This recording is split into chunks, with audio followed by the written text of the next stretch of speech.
Doctor Baba Saheb Ambedkar open university.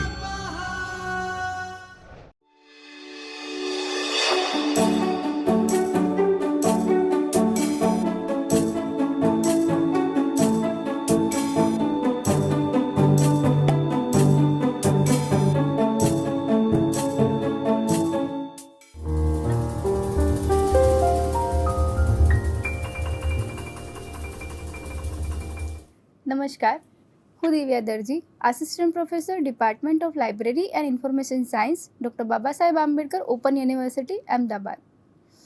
વિદ્યાર્થી મિત્રો, આજના આપણા જે સ્વયંનો કોર્સ છે તેના જે યુનિટ છે તેનો કોડ છે RPE06. આજે આપણે જે યુનિટ ભણવા જઈ રહ્યા છે તે યુનિટનું નામ છે પ્રકાશન નૈતિકતા, જેનો ભાગ 1 આજે આપણે ભણીશું.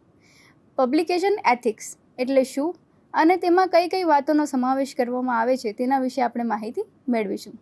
વિદ્યાર્થી મિત્રો, આપણો જે કોર્સ જેનું નામ છે હ્યુમેનિટીઝ એન્ડ સોશિયલ સાયન્સીસમાં સંશોધન અને પ્રકાશન નૈતિકતા, આ જે યુનિટ છે તેમાં આજે જે આપણે ભણવા જઈ રહ્યા છે તેની રૂપરેખા કયા પ્રમાણે હશે, તેના કન્ટેન્ટ્સ કયા કયા છે તેના વિશે પહેલાં માહિતી મેળવી લઈએ. તો સૌપ્રથમ આપણે આ જે યુનિટ છે તેના ઉદ્દેશ્યો જોઈશું. ત્યારબાદ પ્રકાશન નીતિશાસ્ત્ર પબ્લિકેશન એથિક્સ શું છે તેની વ્યાખ્યા વિશે માહિતી મેળવીશું. ત્યારબાદ પેપર પ્રકાશિત કરવા માટેના જે ઉદ્દેશ્યો છે તેના વિશે માહિતી મેળવીશું. ત્યારબાદ પ્રકાશન નીતિશાસ્ત્રનું મહત્ત્વ શું છે તેના વિશે જાણીશું. પ્રકાશન માટે જેની જે શ્રેષ્ઠ પ્રથાઓ અને જે ધોરણો અને માર્ગદર્શિકાઓ જે આવે છે તેના વિશે પણ માહિતી મેળવીશું. તેની સાથે સાથે તેની જે માર્ગદર્શિકાઓની અંદર RAC, RRC અને જે પ્રગતિ અહેવાલ, વાયવા સમિતિના કાર્યો અને ભૂમિકા વિશે માહિતી મેળવીશું. ત્યારબાદ પ્રકાશન નીતિશાસ્ત્રની સંસ્થાઓ કઈ કઈ છે તેના વિશે માહિતી મેળવીશું. પારદર્શિતાના સિદ્ધાંતો, ત્યારબાદ સારાંશ જોઈશું. વિદ્યાર્થી મિત્રો, આજે જે યુનિટ છે તેના ઉદ્દેશ્યો આ પ્રમાણે છે. પ્રકાશન નીતિશાસ્ત્રનો ખ્યાલ અને શૈક્ષણિક અને વૈજ્ઞાનિક સંશોધનમાં તેનું મહત્ત્વ શું છે તેના વિશે માહિતી મળશે. ત્યારબાદ પ્રકાશનમાં સામાન્ય નૈતિક મુદ્દાઓને ઓળખીશું, જેમ કે સાહિત્ય ચોરી છે, બનાવટી ડેટા છે, ખોટા કામ અને બિનજરૂરી જે પ્રકાશન છે તેના વિશે માહિતી મેળવીશું. તેની સાથે સાથે જે નૈતિક ધોરણો જાળવવામાં લેખકો, સમીક્ષકો અને સંપાદકોની ભૂમિકા અને જવાબદારીઓનો પણ આપણે ઓળખીશું. તેની સાથે પીયર રિવ્યૂ પ્રક્રિયા અને તેના નૈતિક અસરોનું વર્ણન વિશે પણ માહિતી મેળવીશું. વિદ્યાર્થી મિત્રો, જ્યારે આપણે કહીએ છીએ કે એથિક્સ, પબ્લિકેશન એથિક્સ, સૌપ્રથમ આપણે જાણીએ કે જે પબ્લિકેશન અને એથિક્સ આ બે શબ્દોનો મતલબ શું છે. જ્યારે આપણે વાત કરીએ પબ્લિકેશનની, તો પબ્લિકેશન એટલે જે કોઈ જ્ઞાન છે તેને એક કોઈક સ્વરૂપ આપી એને ડોક્યુમેન્ટેશન કરી અને બીજા લોકો સુધી પહોંચાડવાનું હોય છે. હવે જ્યારે વાત કરીએ કે એથિક્સની, એથિક્સ એટલે કે જે પણ તમે પબ્લિકેશન કરવાના છો તેમાં નૈતિકતા પ્રમાણે એ પબ્લિકેશન થયેલું છે કે નથી તેના જે મુદ્દાઓ, જેના જે નિયમો છે તેને આપણે એથિક્સ કહીશું. જ્યારે આપણે પબ્લિકેશનની વાત કરતા હોઈએ ત્યારે પ્રકાશન જે છે એ 2 ભાગોમાં વહેંચાયેલું છે. પ્રથમ શું છે કે મેન્યુસ્ક્રિપ્ટને તૈયાર કરવી, અને ત્યારબાદ જે બીજું જે છે તે છે જે મેન્યુસ્ક્રિપ્ટ તૈયાર કરી છે તેને પ્રકાશિત કરવું. જે મેન્યુસ્ક્રિપ્ટ જે તૈયાર કરે છે તે કોણ કરે છે? સંશોધક કરે છે. અને ત્યારબાદ એ જે હોય છે તેને શું કરે છે? એ બીજા સુધી પહોંચાડવાનો પ્રયત્ન કરે છે. કેવી રીતે? તો એ જર્નલની અંદર પ્રકાશિત કરી, કોઈ સારા એવા પીયર રિવ્યૂ જર્નલ હોય કે એમાં એ શું કરે છે, એનું જે સંશોધન જે છે તેને જે સંશોધન કર્યું છે, એને જે પેપર બનાવ્યું છે, એને જે થીસીસ કર્યું છે એનું શું કરે છે? તે પ્રકાશન કરે છે. જે વિકિપીડિયા સંશોધનને એક સર્જનાત્મક અને વ્યવસ્થિત પ્રયાસ તરીકે વ્યાખ્યાયિત કરે છે. તેનો હેતુ જ્ઞાનના ભંડારને વધારવાનો છે. તેમાં વિષય અથવા મુદ્દાની સમજ વધારવા માટે ડેટા એકત્ર કરવા, સહસંબંધ અને વિશ્લેષણનો સમાવેશ થાય છે. ખાસ કરીને સંશોધનમાં વર્ણનાત્મક પદ્ધતિઓનું જે મૂલ્યાંકન કર્યા પછી વૈજ્ઞાનિક પદ્ધતિઓ દ્વારા નવી માહિતી ઓળખવાનો સમાવેશ થાય છે. સંશોધન પ્રક્રિયા દરમિયાન અસંખ્ય વ્યક્તિઓ ભાગ લે છે, જેના કારણે તપાસ જે છે તે દરમિયાન જે વિવિધ ક્રિયાઓ માટે સમર્થનની જરૂર પડે છે. તેમાં કેવા કેવા લોકો સમર્થન આપી શકે છે તેની વાત કરીએ તો અભ્યાસ સંચાલન માટે જરૂરી પ્રવૃત્તિઓમાં સીધા રોકાયેલ વ્યાવસાયિકો, વૈજ્ઞાનિક, વહીવટી અથવા કારકુની જે સહાયક કર્મચારીઓ જો કોઈ હોય તો તે ભંડોળ એજન્સી સહિત સમર્થનની જરૂર પડે છે. ત્યારબાદ જે વિભાગીય સંશોધન કેન્દ્ર એટલે કે ઉચ્ચ શિક્ષણ અને સંશોધન કેન્દ્ર અથવા ઉચ્ચ શિક્ષણ સંશોધન અને વિશેષ અભ્યાસ સંસ્થાઓમાં નોંધાયેલ સંશોધન વિદ્વાનો માટેની પ્રવૃત્તિઓ અને તાલીમો. ત્યારબાદ સંશોધન પ્રયોગશાળામાં હાથ ધરવામાં આવતા કેટલાક સંશોધન અને પ્રાયોગિક વિકાસ પ્રકાશિત થવાની અપેક્ષા. વિદ્યાર્થી મિત્રો, જ્યારે આપણે કહીએ છીએ કે કોઈ ચોરી કરવી કે કંઈક ખોટું કરવું કે પછી ચોરી કરવી એ ખોટું છે એ આપણે કીધું છે, પણ એ નક્કી કેવી રીતે થયું કે એક જે નૈતિક ફિલોસોફી કે નૈતિક એથિક્સ, આપણે જેને એથિક્સ કહીએ, એ એથિક્સ ઉપરથી આપણે કહી શકતા હોઈએ છીએ કે જે પણ ચોરી કરી છે એ ખોટું છે. એવી જ રીતે જ્યારે સંશોધનની વાત કરીએ તો સંશોધનમાં પણ એવું છે કે જ્યારે કોઈ સંશોધન તમે કરી રહ્યા છો પણ તેમાં એ સંશોધન દરમિયાન જો કોઈ ડેટા જે છે તેને ડુપ્લિકેટ ડેટા બનાવવામાં આવ્યો હોય, કાં તો પછી કોઈક સંશોધક છે જેને આ જ વિષય પર પહેલાં સંશોધન કરેલું છે છતાં પણ એનું ને એનું જ પેપર કે એનું ને એનું લખાયેલી કંઈક ડોક્યુમેન્ટેશન તમે સીધું લઈ અને બીજા કોઈ જર્નલમાં પ્રકાશિત કરી દો વિધાઉટ એને સાઇટેશન આપ્યા વગર, તે ખોટું છે. એટલા માટે આજે પબ્લિકેશન એથિક્સ જે છે તે શું કરે છે કે તેમાં જે વિવિધ સંસ્થાઓ જે છે તે આ વસ્તુનો ધ્યાન રાખે છે કે જે પ્રકાશન થઈ ગયું છે એ ફરીથી તેનું ડુપ્લિકેશન ના થાય, એનું પ્લેગરિઝમ ના થાય અને તેની જેને આપણે સાહિત્ય ચોરી કહીએ છીએ તે ના થાય. સંશોધન પ્રક્રિયા દરમિયાન ઘણા લોકો સામેલ હોવાથી કેટલાક જે મુખ્ય માર્ગદર્શિકા અથવા નિયમો છે જેનું પાલન બધાએ કરવું જોઈએ. આ સિદ્ધાંતો યુજીસી, સરકાર અને સંબંધિત યુનિવર્સિટી ગવર્નર બોડી, જેમાં યુનિવર્સિટી સાથે સંકળાયેલ સેન્ટર્સ, કોલેજ, સંશોધન સમુદાયના સભ્યો જેવા સંગઠનો દ્વારા મંજૂર કરાયેલ સંશોધન નિયમો બનાવે છે. બધા સંશોધકો એજન્સીઓ દ્વારા સમયાંતરે તેમના કાર્યક્ષેત્રમાં લાગુ પડતા કોઈપણ નિયમોનું પાલન કરવું જોઈએ. લેખો પ્રકાશિત કરવું એ એક પ્રકારનું દસ્તાવેજીકરણ છે અને તેને યોગ્ય રીતે જાળવવા જોઈએ. યાદ રાખો કે લેખો, સંશોધન પત્રો તમારા કાર્યને દર્શાવવા માટે સૌથી શક્તિશાળી દસ્તાવેજીકરણ પદ્ધતિઓમાંની એક છે. કોમ્પ્યુટર્સની રજૂઆત પછી ઇલેક્ટ્રિક પ્રકાશનો સંશોધનમાં મહત્વપૂર્ણ ભૂમિકા ભજવે છે. ઘણી જે અન્ય બીજી સિસ્ટમોની જેમ પ્રકાશન પ્રક્રિયાઓને પ્રકાશન નીતિશાસ્ત્ર નામની વર્તણૂક સંહિતા વિકસાવી છે. વ્યક્તિઓએ નૈતિક સંસ્કૃતિનું પાલન કરવું જોઈએ, કારણ કે સાચા અને ખોટાની આપણી સમજ આપણી સંસ્કૃતિ દ્વારા પ્રભાવિત છે, જેના કારણે અલગ અલગ સંસ્કૃતિના વ્યક્તિઓની નીતિશાસ્ત્ર વિરોધાભાસી હોઈ શકે છે.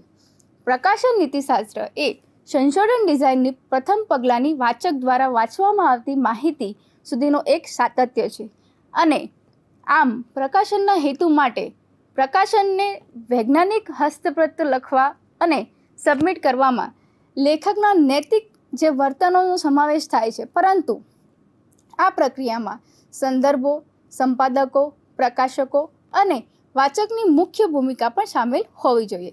શિક્ષણના ગેરવર્તણૂકના બનાવો ઘટાડવામાં મોટી ભૂમિકા ભજવી શકે છે. સંશોધન અને પ્રકાશન નીતિશાસ્ત્ર અંગે નીતિઓ, નિયમો, માર્ગદર્શિકાઓ કેટલાક ઉદાહરણો છે જેની ચર્ચા આપણે કરીશું. શિક્ષણ અને સંશોધનના તમામ પાસાઓમાં નીતિઓ અને નિયમો સમાન નથી. બધી માનવ પ્રવૃત્તિઓમાં ગેરવર્તણૂક સામેલ હોઈ શકે છે અને તેથી નૈતિક શિક્ષણ હંમેશા વૈશ્વિક મુદ્દો બની રહેશે. સંશોધન કાર્યના ભાગરૂપે સંશોધકે કોઈપણ પ્રકારના પ્રકાશનમાં પેપર પ્રકાશિત કરવું આવશ્યક છે, જેમ કે જર્નલ્સ છે, કોન્ફરન્સ પ્રોસિડિંગ છે કે જ્ઞાનકોશો છે વગેરેમાં. આ સંદર્ભમાં સંશોધક અને સુપરવાઇઝરે પેપર પ્રકાશિત કરવા સંબંધિત યોગ્ય જવાબદારીનું પાલન કરવું જોઈએ. જ્યારે સંશોધન પેપર પ્રકાશિત કરવામાં આવે ત્યારે જે લોકો સંશોધક છે, જે લોકો પીએચડી કરી રહ્યા છે, તેમને તેમના જે પીએચડીનો જે કાર્યકાળ હોય છે તે દરમિયાન તેમને 2 પેપર પ્રકાશિત કરવાના હોય છે, 2 પેપર કેરલિસ્ટ જર્નલમાં અને 2 જે પેપરો હોય છે સંશોધન પત્રો તે તેમને કોન્ફરન્સની અંદર પ્રેઝન્ટ કરવાના હોય છે અને તે યોગ્ય જવાબદારીનું પાલન કરીને થયું હોય તે પૂરી જવાબદારી જે રિસર્ચ સુપરવાઇઝર હોય છે કે જે તેમના ગાઈડ હોય છે તેમની હોય છે. નૈતિક પ્રકાશન આવશ્યકતાઓ આ પ્રમાણે હોઈ શકે છે, જે સુનિશ્ચિત કરે છે કે ઉચ્ચ ગુણવત્તાવાળા વૈજ્ઞાનિક પેપર્સ પ્રકાશિત થાય, ત્યારબાદ વૈજ્ઞાનિક સંશોધનમાં રસ જળવાઈ રહે, લેખકોને તેમના યોગદાન માટે શ્રેય મળે વગેરે. હવે આપણે જોઈએ કે પ્રકાશન નીતિશાસ્ત્ર કે જેને પબ્લિકેશન એથિક્સ કહીએ છીએ તેની વ્યાખ્યા જાણીએ તો પ્રકાશન નીતિશાસ્ત્રના નિયમો અથવા આચારના સમૂહ તરીકે વ્યાખ્યાયિત કરી શકાય છે, જે કોઈ સંશોધક, લેખક, સહલેખક, પીયર સમીક્ષક કે પછી સભ્યો, સંપાદકો, જે પ્રયોજકો છે તે જરૂરી છે. લેખકો, પીયર રિવ્યુ સમીક્ષકો અને પ્રકાશકો દ્વારા પ્રામાણિકતા પર આગ્રહ રાખતી જે સ્વનિયમન પદ્ધતિ તરીકે વ્યાખ્યાયિત કરી શકાય છે. યુજીસીના 2018 નિયમો અનુસાર દરેક HEI હાયર એજ્યુકેશન ઇન્સ્ટિટ્યૂટ, જેને ગુજરાતીમાં આપણે સંસ્થાનું ઉચ્ચ શિક્ષણ, એ આ નિયમો આધારિત પદ્ધતિઓનું સ્થાપિત કરવી જોઈએ. સંશોધન અને શૈક્ષણિક પ્રવૃત્તિઓના જવાબદાર આચરણ વિશે જાગૃતિ વધારવા, શૈક્ષણિક અખંડિતતાને પ્રોત્સાહન આપવા અને સાહિત્ય ચોરી અટકાવવા માટે HEI એ સંશોધન વિદ્વાનો માટે જાગૃતિના કાર્યક્રમો, તાલીમ અને પ્રકાશન ગેરવર્તણૂક માટે દંડનું આયોજન કરવું જોઈએ. વ્યવસાયિક પાસું એ ફાળો આપનાર લેખકોને યોગ્ય રીતે શ્રેય આપવાનો છે. ત્યારબાદ કાનૂની દૃષ્ટિકોણથી પ્રકાશન દરમિયાન કોપીરાઇટ અથવા અન્ય બૌદ્ધિક સંપદાના અધિકારોનું ઉલ્લંઘન ન થવું જોઈએ.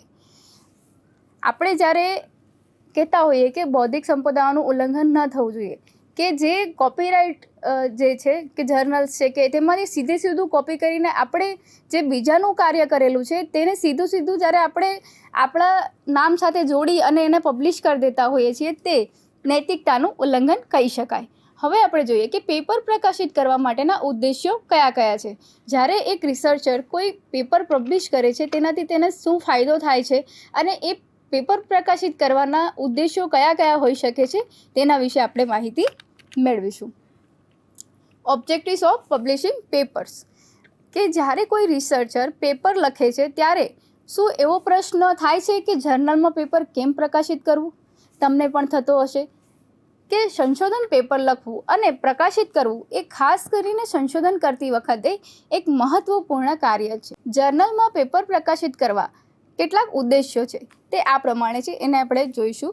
તે સમુદાયમાં તમારા કાર્ય વિશે જાગૃતિ લાવશે. જ્યારે તમે કોઈ રિસર્ચ કરશો ત્યારે તમે રિસર્ચની પાછળ કંઈક ઉદ્દેશ્ય લઈને કરશો તો તેનાથી શું થશે કે જે સમૂહ છે, જે સમુદાયો છે, તમે કોઈક સમુદાયને પર્ટિક્યુલરલી લઈને કરતા હો સંશોધન, તો જે સમુદાયમાં જાગૃતિ લાવવાનું પણ તે કાર્ય કરશે. તે અન્ય લોકો માટે એક જ્ઞાનનો સમૂહ બનાવશે.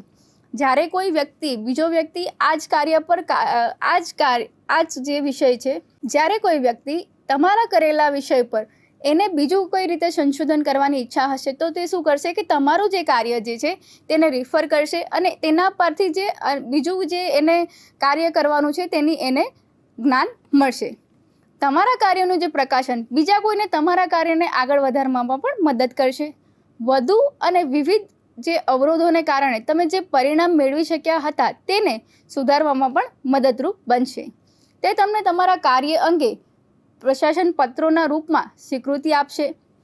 પ્રકાશન અને તમારા વિષયના ઉપજમાં નિષ્ણાંત તરીકે પોતાના સ્થાપિત કરવામાં મદદ કરશે. પ્રતિષ્ઠિત જે જર્નલમાં પેપર પ્રકાશિત કરવાની સંશોધકને તમારા કાર્યમાં આધારે વિવિધ એજન્સીઓ પાસેથી ભંડોળ મેળવવા ઘણી મદદ મળી શકે છે. પ્રતિષ્ઠિત જે સંશોધકો અને સંગઠનો સાથે સહયોગમાં કામ કરવાની તક પણ મેળવી શકે છે. એક શિક્ષણવિદ માટે યોગ્ય જર્નલમાં પેપર પ્રકાશિત કરવાની જે શૈક્ષણિક નિમણૂકો અને પ્રમોશનમાં મદદ મળશે. યોગ્ય જર્નલમાં પેપર પ્રકાશિત કરવાથી તમારા પેપર્સનું મહત્ત્વ વધશે. જ્યારે આપણે કોઈ સારી જર્નલમાં પેપર પ્રકાશિત કરીએ છીએ ત્યારે આપણું નામ થાય છે આપણા સાઇટેશન્સ વધે છે. તેની સાથે સાથે જેમ જેમ તમે પેપર પ્રકાશિત કરતા જાઓ છો તેમ તેમ તમારો જે API સ્કોર છે તે પણ વધતો જાય છે. API સ્કોર વધવાથી તમને જ્યાં પણ તમે ઇન્ટરવ્યૂમાં જાઓ, જોબ માટે જાઓ, ત્યાં આના જે પેપર પબ્લિશ કરેલા હોય તેના તમારા જે માર્ક્સ હોય છે તે ગણવામાં આવતા હોય છે. તેના લીધે તમારે જે પેપર પ્રકાશન છે તે કરવું ખૂબ જ જરૂરી બને છે. હવે આપણે જોઈએ કે પ્રકાશન નીતિશાસ્ત્રનું મહત્ત્વ શું છે. ઇમ્પોર્ટન્સ ઓફ પબ્લિકેશન એથિક્સ, કે પબ્લિકેશન એથિક્સ જેને આપણે પ્રકાશન નીતિશાસ્ત્ર કહીએ છીએ તેની જરૂર શું છે અને તેની ઇમ્પોર્ટન્સ શું છે. આપણે પેપરની વાત તો કરી કે પેપર પબ્લિશ કરવું જોઈએ, કેવી રીતે કરવું જોઈએ, પણ આનું જે મહત્ત્વ જે છે, શા માટે આ બધા નિયમો લાગુ કરવા પડતા હોય છે તેના વિશે વાત કરીએ તો સંશોધન પત્રના પ્રકાશન અંગે તમામ પક્ષો જેમ કે સંશોધકો છે, લેખકો છે, સહલેખકો, પીયર સમીક્ષકો સભ્યો, ત્યારબાદ સંપાદકો, પ્રકાશકો અથવા જે પ્રયોજકો છે ની જે નૈતિક જવાબદારીઓ જે છે, સંશોધકે પરિણામ જાહેર ક્ષેત્રમાં પ્રકાશિત કરવું જોઈએ. પછી ભલે તે સકારાત્મક હોય કે નકારાત્મક. જે પણ સંશોધકે પેપર પ્રકાશિત કર્યું છે તે કેવું છે, તેનું જે રિવ્યૂ છે તે કેવો છે, સકારાત્મક છે કે હકારાત્મક છે તે જણાવવું ખૂબ જ જરૂરી છે. સંશોધકોએ ગુડ પબ્લિકેશન પ્રેક્ટિસ GPPનું પાલન કરવું ખૂબ જ જરૂરી છે. આ જે સંદર્ભમાં જે બધા પક્ષોને સંબંધ નૈતિક રિપોર્ટિંગ ધોરણોનું જે પાલન કરવું જોઈએ. ખાસ કરીને શૈક્ષણિક સંશોધકો તેમના કાર્ય માટે જવાબદાર છે અને સંસ્થાકીય જોડાણો, university, CSR, corporate social responsibilities દ્વારા ભંડોળમાં સ્ત્રોત સંબંધિત જે તમામ નિયમોનું પાલન કરવું જોઈએ. પ્રકાશનમાં હિતોના સંઘર્ષની જાહેરાત કરવી જોઈએ. હિતોનો સંઘર્ષ એને આપણે અંગ્રેજીમાં કહીએ છીએ કોન્ફ્લિક્ટ ઓફ ઇન્ટરેસ્ટ, કે જે પ્રકાશન થયેલું છે તેનો જે હિતોનો સંઘર્ષ છે તે ના થવો જોઈએ. જે WAME the world association of medical એડિટર્સની જે વેબસાઇટ છે તેના અનુસાર એક જર્નલ તેના જર્નલમાં સંશોધન અને પ્રકાશન નીતિશાસ્ત્રનું ઉલ્લંઘન કરવું ન જોઈએ. સત્તા અને યોગદાન જર્નલની નીતિઓ, ત્યારબાદ જર્નલ અપીલ અને ફરિયાદો કેવી રીતે સામનો કરશે, જે હિતો છે તેનો સંઘર્ષ, સમાંતર જર્નલ્સ નીતિ, ડેટા શેરિંગ અંગે આપવામાં આવતી જે નીતિઓ, ત્યારબાદ નૈતિક દેખરેખ પર અનુસરવામાં આવતી નીતિઓનો પ્રકાર, ત્યારબાદ બૌદ્ધિક સંપત્તિ માટે જે અપનાવવામાં આવતી અથવા જે અનુસરવામાં આવતી જે પદ્ધતિઓ છે અને પ્રકાશન પછીની ચર્ચાઓ કોઈ પણ સુધારા માટે અનુસરવામાં આવતી નીતિઓનો પ્રકાર. આ જે વસ્તુઓ છે તે મહત્ત્વપૂર્ણ છે. પ્રકાશન કરવા માટે જે શ્રેષ્ઠ પ્રથાઓ જે છે તે જે ધોરણો છે, પ્રથાઓ છે, તેની માર્ગદર્શિકાઓ છે તે કેવી છે અને કઈ છે તેના વિશે વાત કરીએ. Best practices, standards, settings, initiative and guidelines for publication, કે પ્રકાશન કરવા માટેની જે ગાઈડલાઇન્સ જે છે તે કયા પ્રકારની છે.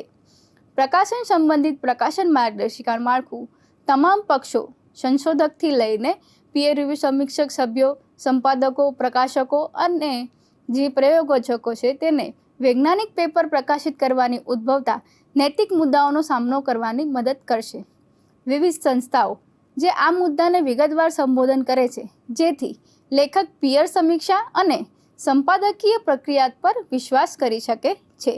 અને એક વાચક તરીકે તમારે એવું અનુભવવું જોઈએ કે તમને સંશોધન પેપરમાં પક્ષપાતી કાર્ય કરતાં ગુણવત્તાયુક્ત કાર્ય મળી રહે. જ્યારે આપણે માનક માર્ગદર્શિકા વિશે વાત કરી રહ્યા છીએ ત્યારે જે મોટાભાગની સંસ્થાઓ મુખ્ય માર્ગદર્શિકાનું પાલન કરી રહી છે.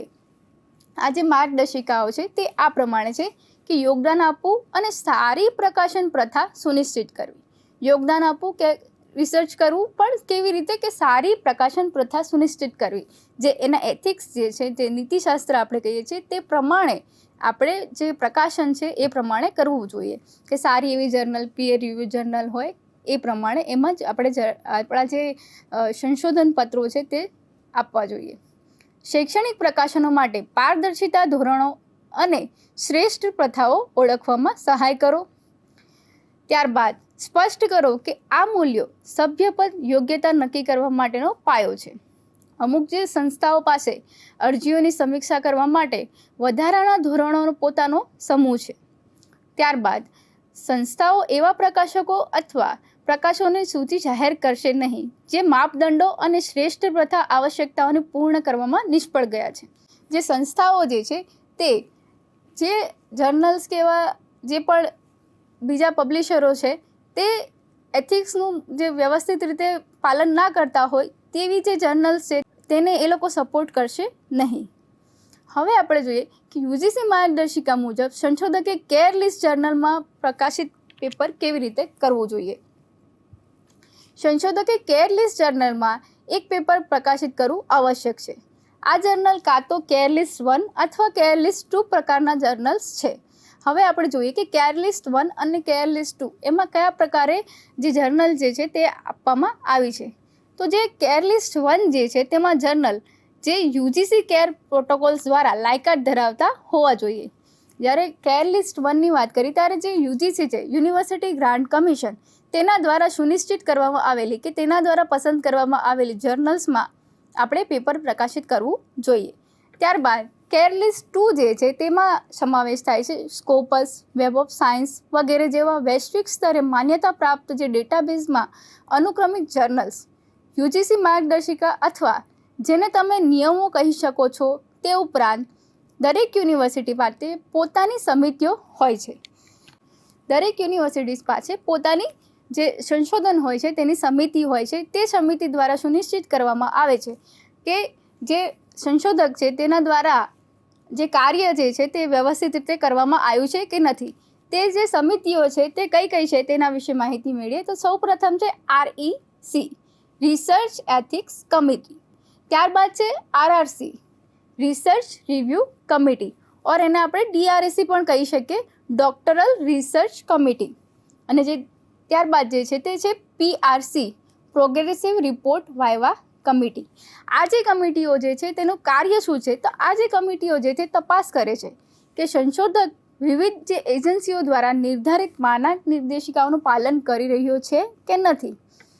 હવે આપણે જોઈએ કે REC અથવા RRCનું કાર્ય કે તેની ભૂમિકા શું છે. ફંક્શન્સ ઓફ REC કાં તો આપણે એને RRC કહીએ તે. તો દરેક સંશોધકે આ સમિતિ સમક્ષ સારાંશ પ્રસ્તુતિ કરવી પડે છે જે સામાન્ય રીતે યુનિવર્સિટી સેન્ટરમાં હાથ ધરવામાં આવે છે અને તેમાં યુનિવર્સિટીની અંદર અથવા અન્ય યુનિવર્સિટીના વિવિધ નિષ્ણાંતોને સમાવેશ કરવામાં આવે છે. આ સમિતિની ભૂમિકા હોય છે કે તે તપાસે છે તે જ્યારે પણ કોઈ યુનિવર્સિટીમાં જ્યારે RRC કે REC થતી હોય ત્યારે યુનિવર્સિટીના જે વિષયના નિષ્ણાંત જે હોય છે યુનિવર્સિટીના પોતાના જે ગાઈડ્સ હોય છે તે હોય છે અને તેની સાથે સાથે બહારની જે યુનિવર્સિટી છે ત્યાંથી પણ જે વિષયની RRC હોય છે ત્યાંના જે વિષય તજજ્ઞ હોય છે તેમને બહારથી બોલાવવામાં આવતા હોય છે અને તે જ્યારે આવે છે ત્યારે તે કઈ કઈ તપાસ કરે છે તેના વિશે માહિતી મેળવી તો તે તપાસે છે કે સંશોધન દરખાસ્તો વિવિધ એજન્સીઓ દ્વારા નિર્ધારિત તમામ માર્ગદર્શિકાઓનું પાલન કરી રહી છે કે નથી. ત્યારબાદ તે ખાતરી કરે છે કે સંશોધન દ્વારા રજૂ કરાયેલ સારાંશ અને વિચારો જે છે તે ઉત્તમ વૈજ્ઞાનિક અને નૈતિક ધોરણોને પૂર્ણ કરે છે કે નથી. ત્યારબાદ એક સમિતિ સંશોધન રૂપરેખા અંગે યોગ્ય પ્રતિસાદ આપી શકે છે. જ્યાં અભ્યાસ થશે તે સમાજો માટે સંબંધિત સંશોધન લાભો વિશે વિચારો. ત્યારબાદ છે કે તે એ પણ તપાસે છે કે સંશોધક પાસે સંશોધન કરવાની ક્ષમતા અથવા લાયકાત છે કે નથી. સંશોધક તરીકે તમે RRCની મંજૂરી વિના કોઈપણ તબક્કે સંશોધન દરખાસ્તમાં ફેરફાર કરી શકતા નથી. બહારના જે નિષ્ણાંતો આવ્યા હોય તે લોકો સુનિશ્ચિત કરે છે કે જે રિસર્ચ કરવામાં આવશે કે જે રિસર્ચર છે તેનો જે ટોપિક જે છે તેનો જે વિષય છે તેનાથી બહાર જે સમાજ છે તેમાં કેવી રીતે સારો પરિવર્તન લાવી શકાશે, બીજાના માટે આ જે સંશોધન છે તે લાભદાયી છે કે નથી. ત્યારબાદ એ પણ તે લોકો ચકાસે છે કે જે આ વિદ્યાર્થી જે છે તેને આ સંશોધન માટે તેની લાયકાત છે કે નથી વગેરે વિશેની માહિતી પણ એ લોકો ચકાસતા હોય છે. હવે આપણે જોઈએ કે પ્રગતિ અહેવાલ જે વાયવા સમિતિ જે છે તેનું કાર્ય અથવા તેની ભૂમિકા શું છે. ફંક્શન્સ ઓફ પ્રોગ્રેસ રિપોર્ટ કે વાયવા કમિટી. દરેક સંશોધન વિદ્વાનોએ થીસીસ સબમિટ ન થાય ત્યાર સુધી PRC પ્રોગ્રેસ રિપોર્ટ વિના કમિટી સમક્ષ તેમના 6 મહિનાના પ્રગતિ કાર્યનું પ્રેઝન્ટેશન આપવું જરૂરી છે.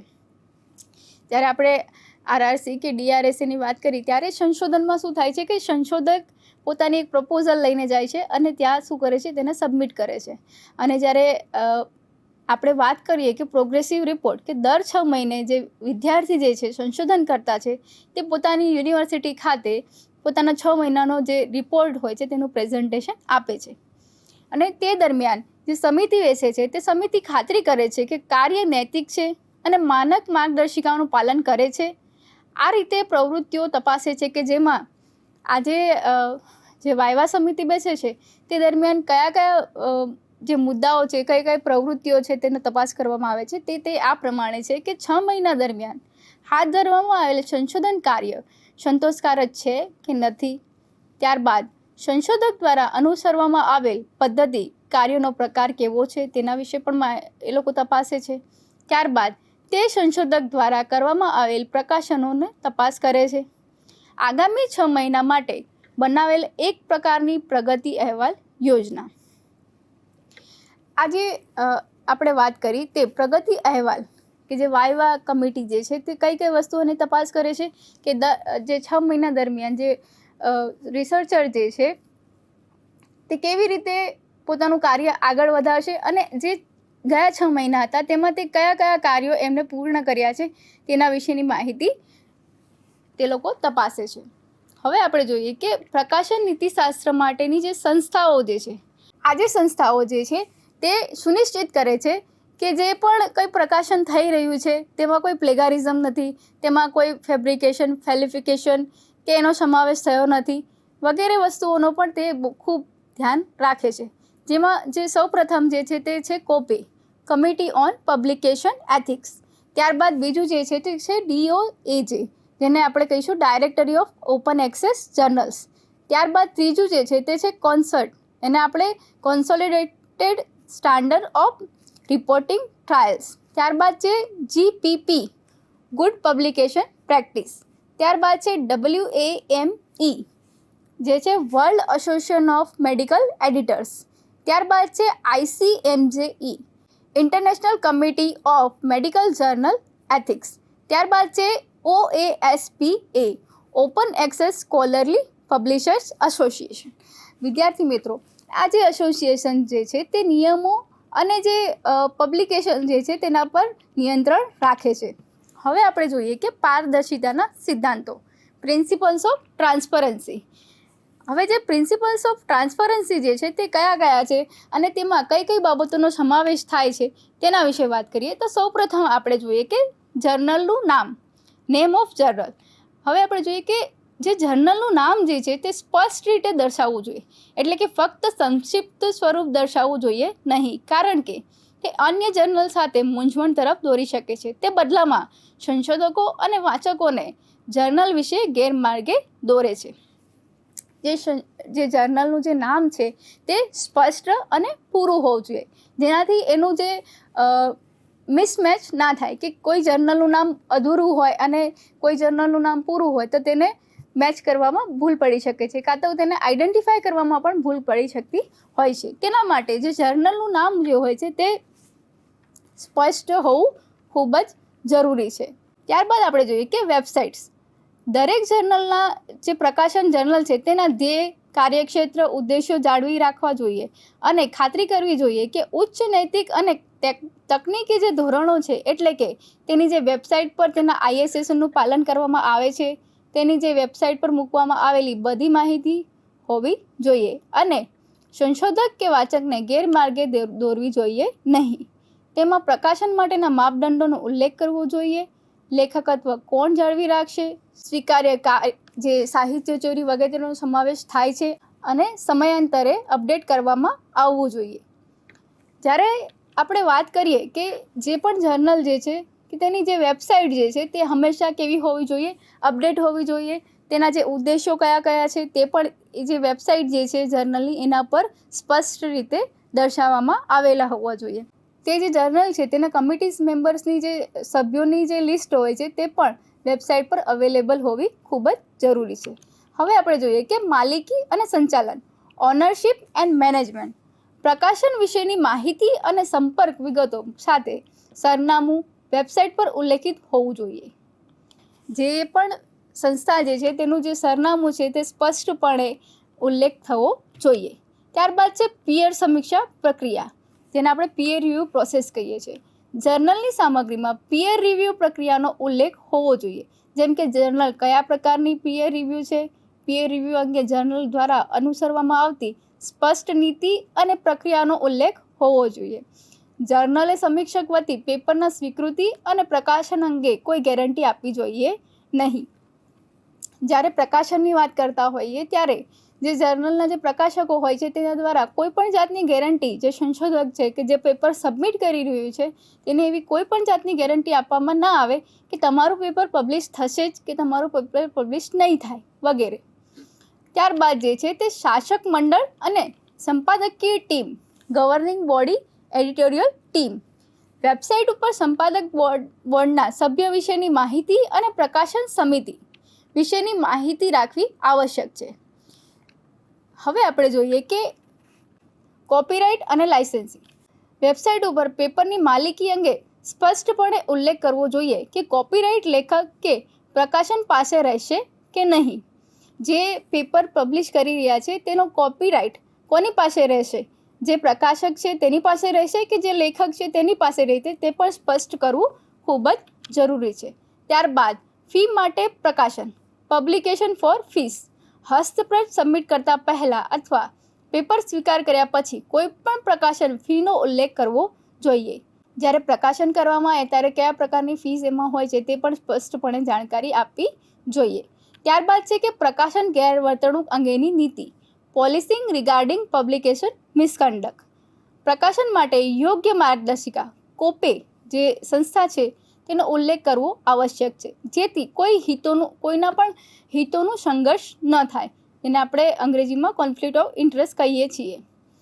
ત્યારબાદ છે કે પ્રકાશન નીતિશાસ્ત્ર, પબ્લિકેશન એથિક્સ. વેબસાઇટ ઉપર જર્નલે પ્રકાશન નીતિશાસ્ત્ર અંગેની નીતિઓનું ઉલ્લેખન કરવું જોઈએ. ત્યારબાદ છે પ્રકાશન સમયપત્રક, પબ્લિશિંગ શિડ્યુલ.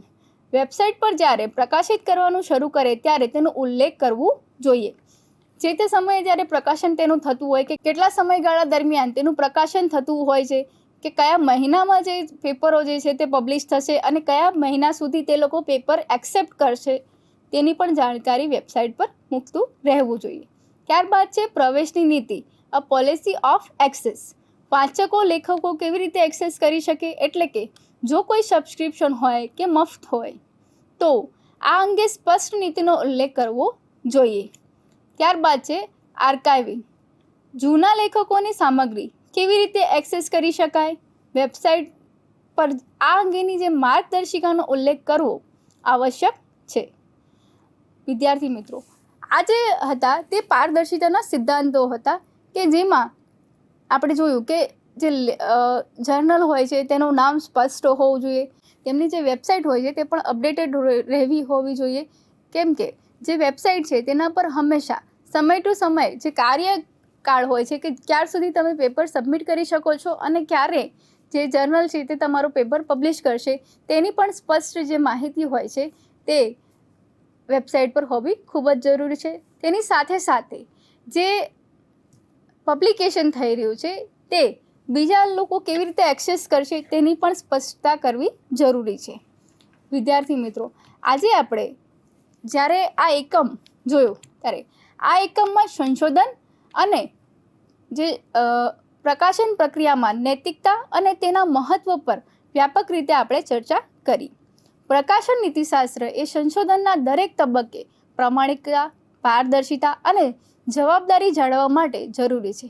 આ જે યુનિટ જે હતો તેની શરૂઆતમાં આપણે જોયું કે પ્રકાશન નીતિશાસ્ત્રના ઉદ્દેશો, ત્યારબાદ આપણે તેનો પરિચય જોયો, ત્યારબાદ મુખ્ય મુદ્દાઓ જેવા કે સાહિત્ય ચોરી, ડેટાની બનાવટ, ખોટા કામ વગેરે પર ચર્ચા કરી. ત્યારબાદ લેખકો, પીયર રિવ્યૂ, સમીક્ષકો અને સંપાદકોની ભૂમિકા તથા જવાબદારીઓ પર આપણે ચર્ચા કરી. પ્રકાશન માટેના શ્રેષ્ઠ ધોરણો, માર્ગદર્શિકાઓ વિશે માહિતી મેળવી.